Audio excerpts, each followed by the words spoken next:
Zero-day malware. This is the malware that's really getting a lot of attention, and it's what we want to have as especially a red team hacker.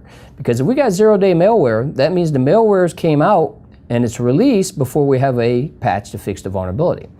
And attacks and tools of increasing sophistication circumvent advances in protection and defenses. This is where sophisticated malware goes today.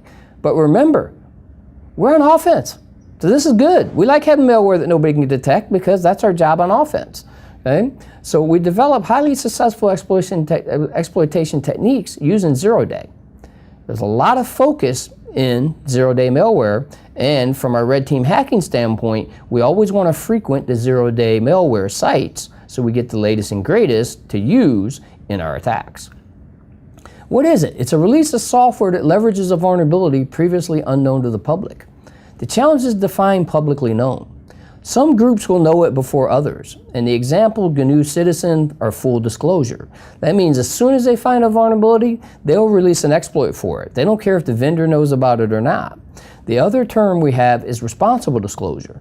Most organizations are responsible disclosure. They will notify the actual vendor and to give the vendor a specified amount of time to fix it. Protection from zero-day attacks requires monitoring three main things. So when we do our red teaming, we know malware is going to affect the operating system, the kernel and protected memory, and the application behavior. The problem is, for the monitoring side, good for the hacking side, our red team, is it can exist, malware can, for any one of these areas, so not just one. So this makes it from an attack standpoint to our advantage to use multiple different types of codes or malware to infect if it's part of what's called a scope of work, which we'll cover in the security plan. So which ones does the defense monitor? Can they do it all? No. In complex operating systems, it's just too difficult. Think about all the system applications you have running on your machines at home. You ever take a look at the number of applications running on your machine? Think now from a defense standpoint that we got to monitor every one of those applications. So that's why in red team hacking and hacking in general, they continue to win and be ahead of the defense because it's just too complex in modern day systems to look at every single application that's running on the machine. So normally what most of your malware will do is attack different services at different places. Most of your monitoring systems, on the other hand, that you might have to evade, and evasion will be something we'll discuss later on, they will actually only look at the well-known applications that have significant or have had significant vulnerabilities in the past. So we talked a little bit about what's a vulnerability scanner mean to a red teamer. Well, unfortunately, vulnerability scanners are limited. Vulnerability scanners are not set up to detect zero-day malware. Vulnerability scanners usually have a database, like your antivirus database, that's based on a signature.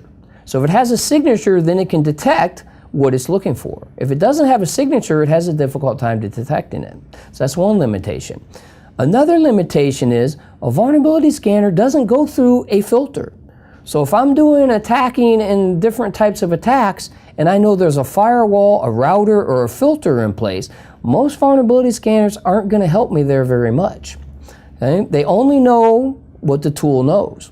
Configuration management, you have to update the scanner and keep it up to date, which means if a system comes out and a vulnerability comes out, I got to update the scanner so I know about the vulnerability. If I don't, I will miss that vulnerability in the vulnerability scan.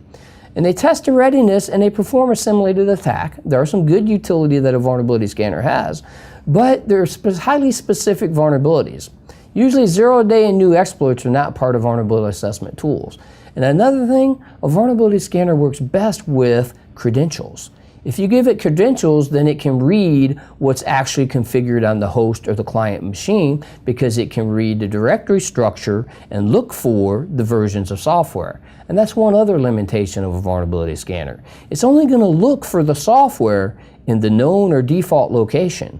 So as an attacker, we're always going to know that the administrator or whoever installed software on that system installed it to the default location. In many cases, the answer is no, and if it's not in the default location, the vulnerability scanner will not find it. We have to tell the vulnerability scanner where to look. And in defense of the vulnerability scanner developers, this is because of the size of our systems. Think about it. How many folders and files do you have on your systems today? This is the problem with vulnerability scanners. It would have to search through your system continuously and look for every folder and file to find the one that it needs to read a signature for to find out if it's a vulnerable version. And that's just infeasible in most cases. So what is red team hacking? Our sole objective is exploitation. All we want to do as red team hackers is break in. We used to run a red team and we had in 6 years 100% success rate. And the reason we had a success rate is because we always were allowed to break in. Sometimes you'd have to go on site, you'd have to invite yourself on site, say you needed to come on site for a meeting, get physical access to a machine. Sometimes we'd have to do that to break in. By all means, that's a really good defended environment if I have to have physical access to break in. But again, as a red teamer, that's all we're trying to do is exploitation. We want to break into the environment. The main thing about a red team hacking, there's no announcement. There's usually maybe one person who hires you for the client that knows what you're doing. Everybody else has no clue that a red team is actually targeting them. Completely offensive. We use this as part of war games, and a war game being cyber attack. Can we cyber attack you, break in, without you knowing it, without your knowledge?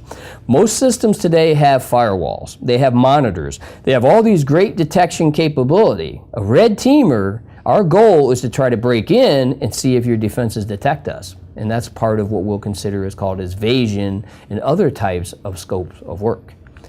And in this chapter, in this module, we've covered and defined ethical hacking, compared differences to malicious hackers. Remember, malicious hackers, ethical hackers use the same scope of work. They use the same process and methodology. The one difference is ethical hackers get permission. We identified the hacking mindset. That is the mindset of somebody who's going to break in. I'm going to attack you. My sole goal and purpose in life is to attack you. We reviewed security testing. We talked a little bit about a security testing plan, vulnerability assessment, and how vulnerability assessment tools are limited because they only can grab on a flat network in most cases. They do much better with credentials, and they're not designed to pick up new zero-day vulnerabilities. We explored why ethical hacking is needed. Vulnerability assessment limitations, as we just discussed, is not enough. We identified red team hacking concepts. That is, the sole purpose of red team is to break in, exploitation, getting access without usually anybody knowing we're coming in. The red team does that surprise, right? Surprise attacks. That's what the red team concept is. And this concludes this chapter.